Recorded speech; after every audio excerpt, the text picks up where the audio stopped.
Hello class and welcome to our 14th lecture series on microeconomics, and I'm your instructor Jamal Haider. So an announcement that is our final exam is going to be decided on 30th of December. Okay everyone? So please don't book anything on this day and plan your new year holidays or bookings or commitments after that. You still have one more day, which is 31st of December. So I want you guys to enjoy your new year holidays free from microeconomics subject. Okay, so today we are starting a new chapter 19, which is earnings and discrimination. So up till now, what we have finished how prices are determined in the market. And what kind of prices? The market prices, right? We talked about that. And what should be the production decision and what should be the profit under different markets. So from now on, today we'll finish this chapter, and in our last lecture, which is lecture 15, we'll talk about the pricing of input factors. So this is the price of final product that we talk about. Okay, what is the price of the product? That's it. But what would be the price of labors? What would be the price of land, capital? Because that are the ingredients, or that are the inputs to production process, right? So we'll talk about that chapter in our last lecture. So today we'll talk about earnings discrimination, and the logical question going to be that why we are studying here in microeconomics. It's because it deals with individual questions, that why I am being paid low salary and why the other guy is being paid higher salary.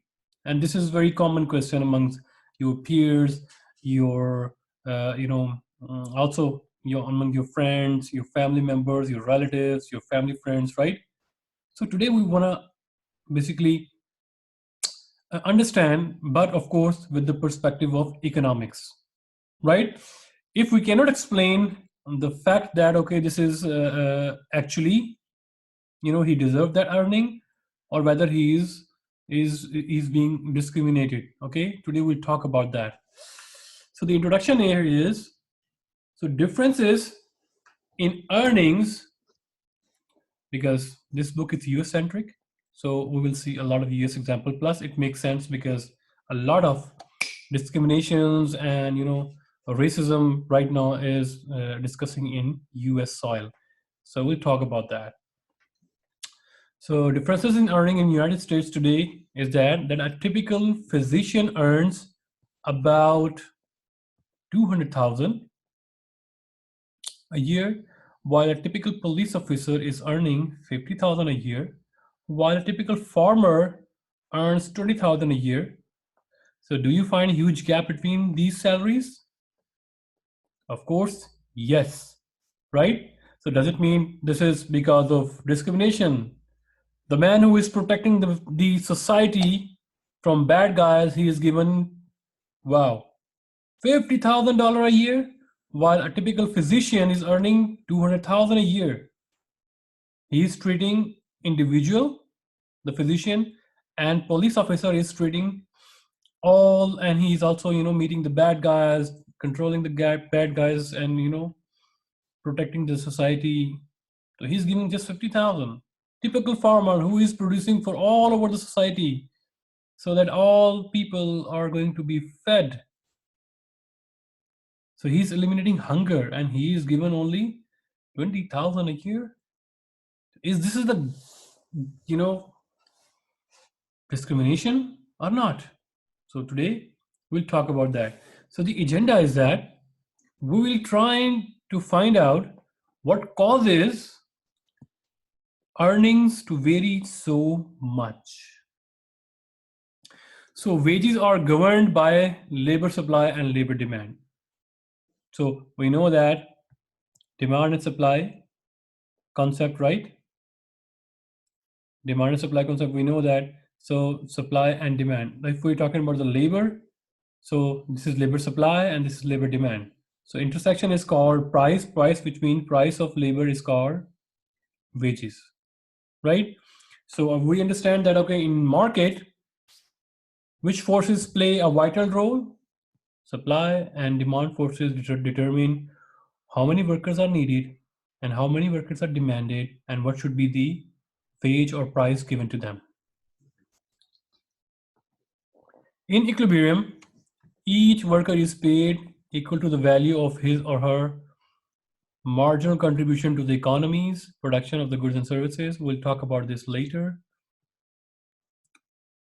Our goal is to understand the wide variation in earnings and examine more precisely what determines the supply and demand of different types of labor, right? So this sentence, is, make more sense in our next lecture when we talk about how the prices of inputs of the production like labor, land, capital are going to be determined. So if I cannot answer right now here, so don't worry about that. We will be answering it in our next lecture because this is a whole new discussion, right? So because we are studying right now earnings and discrimination, so it makes more sense to just focus on that. So what determines the equilibrium wage? What is equilibrium wage? This wage. This is a wage. This is the demand of labor. Sorry, yeah, this is supply of labor and this is the demand of labor. And this is equilibrium and this is quantity of labor, QL. So how much labors are needed by the society? This QL. What should be the wages here? So what are the determinants? Number one, compensating differential. Number two, human capital. Number three, ability, effort, and chance. Number four, signaling. And number five, superstar phenomena. Right? So jobs have differing characteristics both in terms of wages and non-monetary attributes. We know that some people just leave the job not because of the money, because of satisfaction, because of how far is their workplace, because of the status associated to that job, right? There are some non-monetary factors as well. So let's share some light on one by one. Number one, compensating differential. So compensating differential it refers to difference in wages that arise from non-monetary characteristics of different jobs. So we know that the compensating differential is because of non-monetary factor, right? So if I'm paid higher salary, it means there is some non-monetary characteristics. So wages is only one of the many attributes that the workers takes into account while starting job. So supply of labor for easy, fun-oriented, safe job is greater than supply of hard, dull, and dangerous job. So what if we categorize a job as good jobs, bad jobs? So remember, the good job, bad job concept is economics related. It's not about the moral. Okay, bad job means criminal jobs. Bad jobs mean gangster job. Be a gangster. No. Okay, so we basically categorizing the jobs based on economics, and in economics, bad jobs means the difficult jobs, you can say the hard jobs, dull jobs, or dangerous job, right? So you can answer me. Or you want to work in do you want to work in a very safe environment, good environment, clean environment? Mirko, Mark, yes. Gustavo, right? Everyone wants to do that, right? So if that happens, what will happen here? The supply of easy jobs or good jobs gonna increase. So after Bachelors, everybody wants to work in the bank. Everybody wants to work for MNCs, multinational companies. Everyone wants to work in government jobs because it's safe. You will be given pensions. You will be given, different benefits. So what will happen? Supply, that concept, supply shift to the right. When supply is increased, I'm not going to draw the curve. You already know that. But just in case if you forgot. So this is, so supply increases. When supply increase, price, salary go down, right?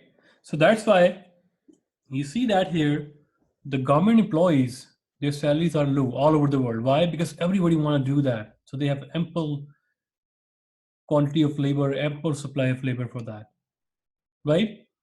So, wages of secretary, wages of accountant, wages of office boys, they are low. Why is that? Because it's easy, safe job, right? What about the hard, dull, and dangerous job, like truck driver, cargo drivers, right?